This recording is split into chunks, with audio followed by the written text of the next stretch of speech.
The gospel for today is St. Luke's gospel, the second chapter, beginning at the 41st verse.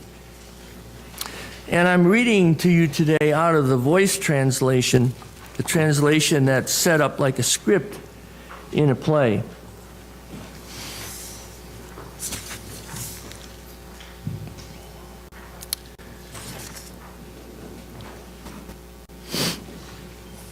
Every year during Jesus' childhood, his parents traveled to Jerusalem for the Passover celebration.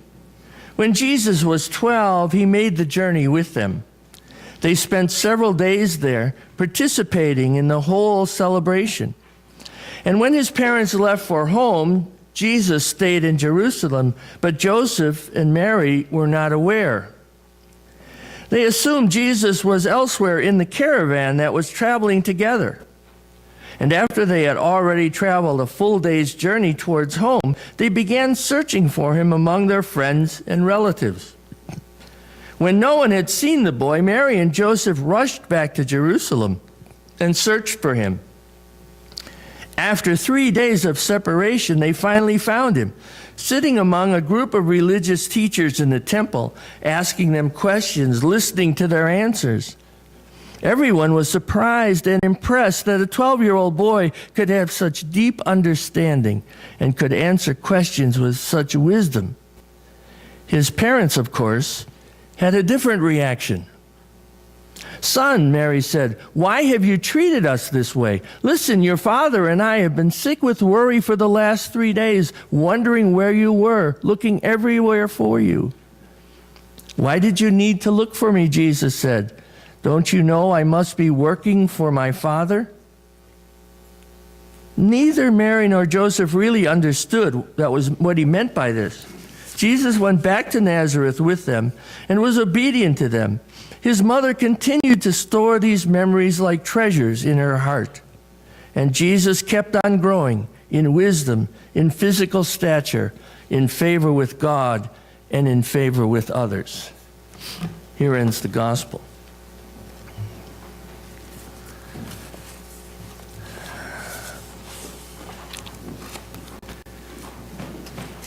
When I thought about this last sermon, of course I tried to think of ways that I could encapsulate the gospel along with my own feelings about this being the last time I'll be in this pulpit, so far as I know. Of course, we never know what God has in store for us. You did remember that I left once before. People have made me various offers inviting me to stay, and a few offers inviting me to go. But I am going, and I will miss you a great deal. Thanks to those of you who made rather special kinds of responses to me and talked to me about the various things that you wanted me to hear about. It's very funny, we human beings, you know, I've said to people, more people have talked to me and told me things I hadn't heard before because I'm getting ready to leave. Some folks waited 9.5 years to talk to me about some things, but that's the human nature. If you do counseling, those of you who have either had counseling or are a counselor, you realize that the last 10 minutes of the session usually have the most meat as far as the real content of what a person is thinking about. Well, the book I thought of to use for illustrations is The Soul of Tomorrow's Church. All of us are worried about tomorrow's church, thinking about tomorrow's church, wanting to participate in tomorrow's church. Many congregations are devising plans to be the church of tomorrow, to make some of the changes that need to be made. Some are struggling mightily with this. There's been some great successes. And so I pray that that success will fall upon this congregation too as you move forward. There's a woman named Annie Lamott who's written a book called Traveling Mercies, and she writes some beautiful stuff, and if you want to use it as devotional material, it's excellent material. She grew up in a house that was not fully nurturing, and in many ways didn't give her much of a spiritual basis. And so, like many young people in our society, she traveled a time through a world of drug abuse and alcohol. She had an abortion as a young woman. And of all things, her awakening to God, at least, came in a college class. She heard a lecture about Søren Kierkegaard, who is, those of you who don't know theology, Kierkegaard is one of the major names, but reading him is like, I don't know what it's like. It's like changing tires on a car. I mean, it's hard work, and you got to do it in the right order, and so on and so forth. And so somehow in this lecture, Annie heard about God. Well, her abuse, however, continued until she had a quiet moment alone one day in her room. And she said she experienced what seemed like the presence of Jesus. This very personal experience of Jesus present to her. And she says, in fact, he followed her around for days like a cat. This is a quote. But I know what would happen. You let a cat in one time, give it a little milk, and then it stays forever. That is just what happened. She said yes to Jesus. She went to an Episcopal priest who helped her interpret her experience, but she didn't join his church. Later, through the simple miracle of being near a flea market, tiny St. Andrew Presbyterian Church drew her into authentic Christian community. She writes about Veronica, the tall African-American pastor of that church, who used to sing from the pulpit and tell stories. And this is one of the stories Veronica told. When she was about 7, her best friend got lost one day. The little girl ran up and down the streets of the big town where they lived, but she couldn't find a single landmark. She was very frightened, of course. And finally, a policeman stopped to help her. He put her in the passenger seat of his car, and they drove around until she finally saw her church. She pointed it out to the policeman, and then she told him firmly, "You can let me out now. This is my church, and I can always find my home from here." And Anne said, "That is why I have stayed so close to my church, because no matter how bad I'm feeling, how lost or lonely or frightened, when I see the faces of the people at my church and I hear their voices, I can always find my way home." That finding our way home is something we have to do quite often. When a pastor leaves a congregation, both of us are homeless for a while, it seems, in the sense that we're wondering what the future is going to bring. Not where we're going to live and where we're going to get our meals, but how is life going to take a turn to honor our talents and our desires, and how can we give something back to God for all the love that God has given us? And who will lead us in the future? Everybody has this problem. Our jobs change. Sometimes relationships end. We have to move to another city. We move from house to house or apartment. Retirement comes. And we need to find home again. That is who we really are, the deepest part of us. We need to remember who we are in a new place and in a new time when everything around us seems to be changing. I remember years ago counseling a person who was really struggling to find home.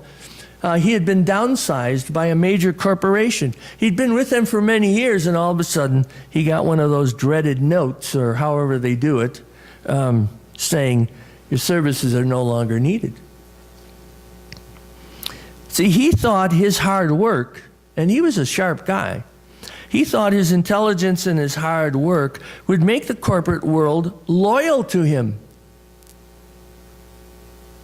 And they would keep him no matter what. Most of us have learned that that is a fantasy. He had learned to define himself by his job. And now who was he? He had to find home again. Relationships change. Physical capabilities become diminished. Children leave home. Speaking about physical capabilities, this is the journey that I've been on ever since I had that surgery a couple of years ago, and noticed that lots of things have changed for me, not always for the good. And so now, even more so, and I don't know if you're like this, you get these geriatric reports about things that are going on among those of us who are past retirement age, and what the symptoms are. I have all of them. I have every cotton-picking thing for aged people that there is to have. I have arthritis. I don't know what else I have, but I have it. And I know that some of you feel the same way. And you get up in the morning and you say, oh, does it have to be like this? I went into one of those health food stores, which the times I've gone into health food stores in my life compared to hamburger joints is just minimal. But I went in there because I saw on the television that one of the pro golfers, recommended this new stuff for those of us who have arthritis, inflammation, blah, blah, blah, blah, blah. And a very beautiful young girl immediately called me sir, which makes me feel just really great. Can I help you with something? I gave her the name of the product. She takes me over to this place. It's a bottle about this big. And of course, in our age group, what do you look at first? $99.95. 1 month supply, $100. I said, I'm not that creaky. I'm like $29 creaky, you know? I got about $29 worth of inflammation. So she's going down the shelf. The $29 one is at the other end, but she went slowly down the shelf till she got to the $29, and she said, this might work. That's a very sterling recommendation. Well, I'm taking it, and doesn't work. So if I win the lottery or something like that, or some relative I never heard of dies and leaves me a fortune, I'll buy the $100 stuff. But we start looking for that. Now, what are the benefits of these changes in older age? Well, one of them is that you can prioritize things a bit easier. And hopefully, as I get older, and some of you already have accomplished this, there's some things you just leave alone that used to be so important. Used to be so important. But that's the wisdom that God expects us to gain over time. I'm finding a lot of things out about my children now because I've gotten to the age where my children tell me what they were doing when I was raising them, and I didn't know. And they say, when they're together, it's hysterical almost. Oh, remember the time we took Dad's car and blah, blah, blah, blah, blah, blah, blah. And I said, well, who was driving? And Katie said, I was. I said, you were 15 years old. You didn't have a driver's license. She said, I know. Unbelievable. And I thought I was on the ball with my kids, you know.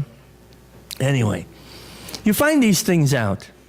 But what you do want to build is, and you want to find always again and again, is what is the solid foundation of your life and mine?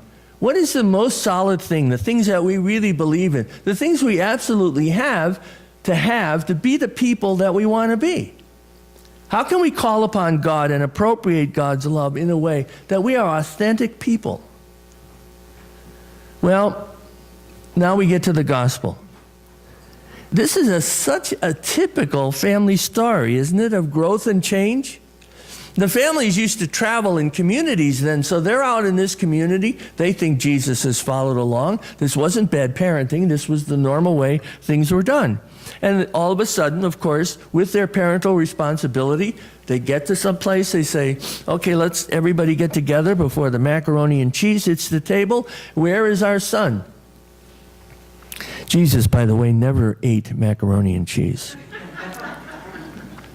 And that's why I don't either, because I'm trying to follow Jesus. So, they can't find him. The 12-year-old Jesus has now arrived at much his own agenda. He's not trying to be at odds with his parents. He's not a defiant child. But something else has come into his life now. He's starting to find his own home in this life. And so when Mary and Joseph find him, Mary expresses her disappointment in Jesus. And his answer seems to be uncaring, doesn't it?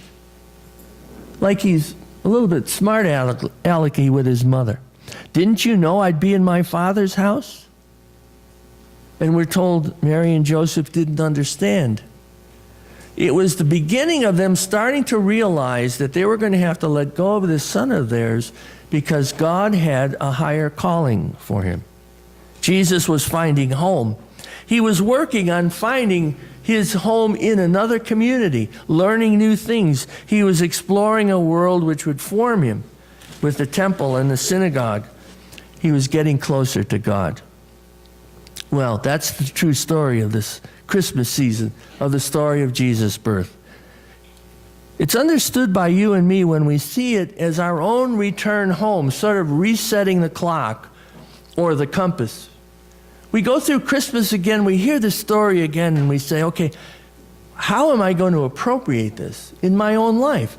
How is this story going to transform me once you get past all the presents and the decorations and all that?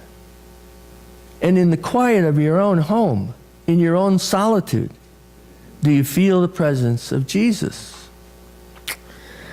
Do you feel the community, including loved ones? Quite often, Christmas time is not a happy time for families. It brings back a lot of bad memories. There are family members who don't talk to each other and all those other kinds of things. And being home is to overcome those things, not necessarily make them all well again or good again, but to understand them in your own heart.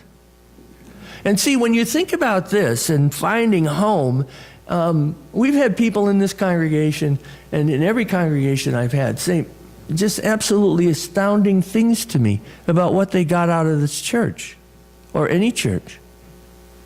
The hope they got in times when hope was really in short supply. One person told me this church saved his life. People have come to church expecting things that were, I don't know what you would call them, old-fashioned or rigid or full of a world that doesn't exist anymore. And when they find that the church is up to date or the church is full of compassion and hospitality, they're amazed, and they've come and said to me, I didn't think it would be like this. They found home. And this is why the local church, in spite of all of our issues and all of the problems in all our local churches all over the world, this is why we're so important. Where else are people going to find this home with God unless they come here with us or some other place where faithful people honestly try to love everyone and try to lift everyone up? Jesus found his home, his true personhood, and then he built a home big enough for everybody. There is such a place for you and me too. We are at home here, and I hope that you are also at home with yourself and with your relationships with other people. And as this church moves on, it will be very crucial for you to keep touch with God, to see your way through the changes, and to hold on to those things which you know speak of your home in faith. I hope you believe this. Amen.